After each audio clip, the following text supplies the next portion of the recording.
There are a whole lot of different versions of the Hulk in Marvel. Actually, a surprising number of different versions. In a day where we're going to rank each and every one of them from weakest to strongest. Yeah, all of them are strong, but who's truly the strongest one there is? Well, let's get to it. What's up, guys? This is DanCo. I do fight breakdowns, power ranking videos, or more deep dives into your favorite characters and franchises, with new videos every week. So if that seems great to you, well, sit back and enjoy the video. Hit that like button if you want to, or hit the subscribe button while you're at it. The Hulk wasn't always green. In fact, he started out as gray, and way weaker than he normally is. He only comes out at night, he's actually pretty smart, and only lasted a full 6 issues. But then the Hulk turned green, and the rest is history. Still, Hulk started out as gray, and he's the weakest here. Joe Fixit is pretty much the only other time Hulk turned gray, this time when the Hulk was prevented from transforming back into Bruce Banner, and so an alternate personality showed up, Joe Fixit. He's smarter than a normal Hulk, but he has a cap on his strength as he doesn't really get stronger the angrier he gets. Also, he doesn't really do much hero stuff. Instead, just hangs out in Las Vegas working security for the casinos. The Hulk in the MCU is a lot like Hulk in the comics, but he's been through a whole lot of different transformations over the years. Starting out in the Incredible Hulk as the more savage Hulk, he eventually became an Avenger and a hero. He transformed more into the Green Scar persona in Ragnarok, and then finally became Professor Hulk in Endgame. And while he's not quite on par with a lot of versions of the Hulk in comics, he's still done some absolutely incredible things, fighting against Thor, punching Surtur in the face, or even snapping the Infinity Gauntlet. Speaking of Professor Hulk, here he is. At some point, Doc Samson, Marvel's resident superhero therapist, realized that Bruce Banner and the Hulk's different personas were at some point going to destroy each other, and so he used hypnosis to merge the different psyches, creating the Professor Hulk, the intelligence of Banner with the incredible strength and power of the Hulk. Of course, this kinda had some flaws. When Professor Hulk would get real mad, he would transform into the body of Banner with the mind of the Hulk. So not really the best combination. In the Ultimate Universe, Bruce Banner was a genius scientist working to recreate the super soldier serum that created the iconic Captain America. The serum he developed, though, didn't transform him into the newest super soldier, but the massively powerful Hulk.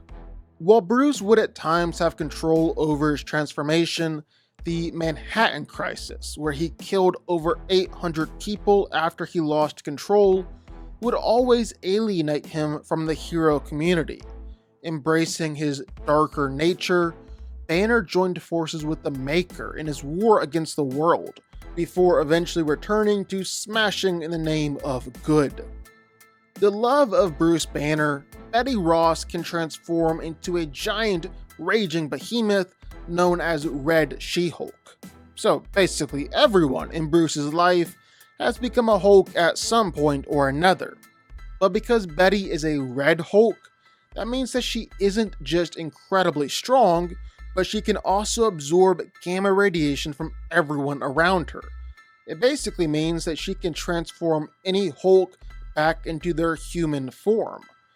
But while she is incredibly powerful, she was even able to fight against Worldbreaker Hulk in one of her forms, Betty has really no control over her powers and abilities, which puts her down on the list.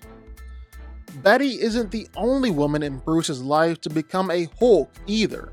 Jen Walters, Bruce's cousin, was given some of his blood in a life-saving blood transfusion, but the process also transformed her into the She-Hulk.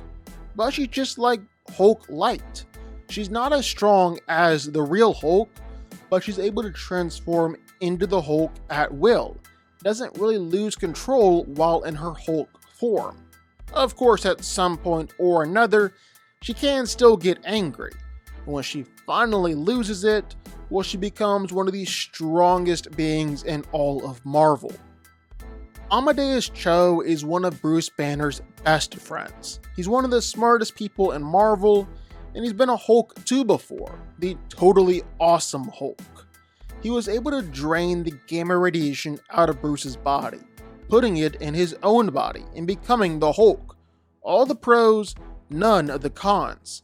He can change in and out of the Hulk at will. He's just as smart as the Hulk as he normally is, and just like the normal Hulk, has absolutely no limits for how strong he can become.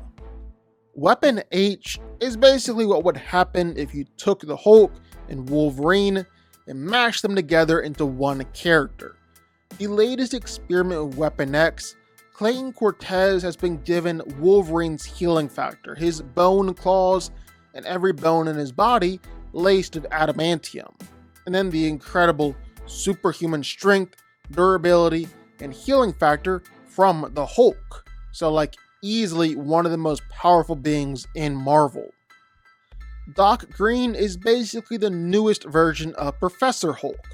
All of Bruce's brilliance and all of the Hulk's incredible power. But Doc Green wasn't really the best guy. He decided that he should be the only one with access to this incredible gamma power. So he went out trying to strip all the other Hulks of all their power. Eventually though, Doc didn't like the path that he was headed down, and so he chose to instead go back to his normal form of the Hulk. War Hulk is one of the first bannerless Hulks out there, causing him to become the perfect target for Apocalypse, leading to the Hulk becoming his Horseman of War. And thanks to Apocalypse, Hulk got a massive increase of power in his base form. But the flip side is that his power actually has a limit because he can't get stronger the angrier that he gets in this form. While on the planet of Sakaar, Hulk fell in love and they were about to have a kid. An explosion took his wife's life, but before she ended up dying, she gave birth to 2 children, one of them being Scar. And with 2 powerful parents, Scar gained incredible powers from both of them. He inherited his dad's incredible superhuman strength, but gained his mom's gift of tapping into the old power, basically being empowered with the planet itself, which led to his infamous 100 trillion ton punch. During the Axis event, we met Claw, a version of the Hulk who wasn't empowered by anger or rage, but by sadness and depression. He's Sad Boy Hulk.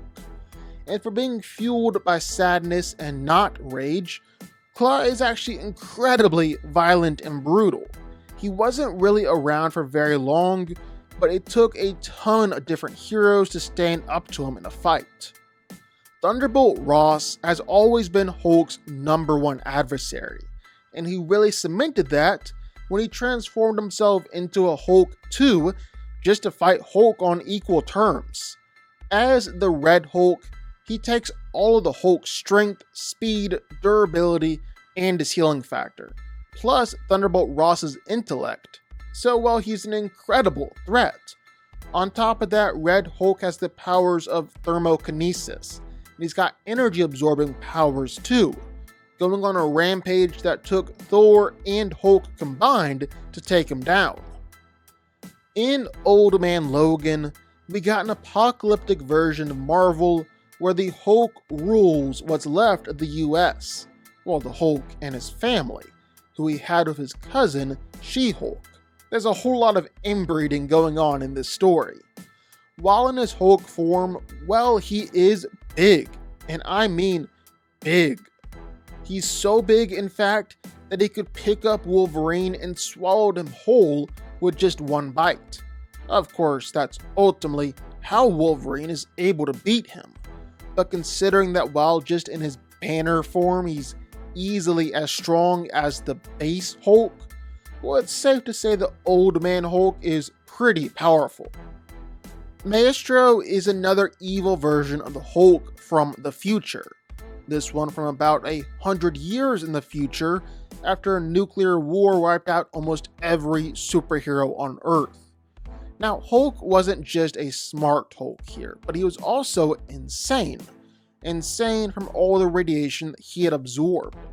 He was able to easily beat the normal Hulk, but he's got a limit to his max strength because Maestro can't get stronger the angrier he gets, because his insanity puts a cap on it. When the Unipower bonded with the Hulk, well, Hulk became the newest Captain Universe and turned blue in the process. And just like every other Captain Universe before him, well, the Hulk is incredibly powerful. The Unipower boosted his strength, but it also gave him telekinesis, the ability to fly, telepathy, becoming an almost unstoppable force. After Hulk was sent to the planet Sakaar and found happiness as Green Scar, well, all that was stripped away from him in an instant. And who does he blame but the Illuminati and the heroes of Earth, filled with more rage and anger than he'd ever experienced before, and so stronger than ever before. Hulk and his warbound warriors set course for Earth to seek revenge on everyone he holds responsible for destroying his world. In one of the weirdest versions of the Hulk out there, Bruce Banner realized that while the Hulk was immortal, he wasn't. And so Bruce's mind took control of the Hulk's body. And with a whole bunch of tech, he was actually able to augment the Hulk and reshape his mind into a control room. Now inside the Hulk's mind, Bruce Banner sits as the trusty captain of the Starship Hulk.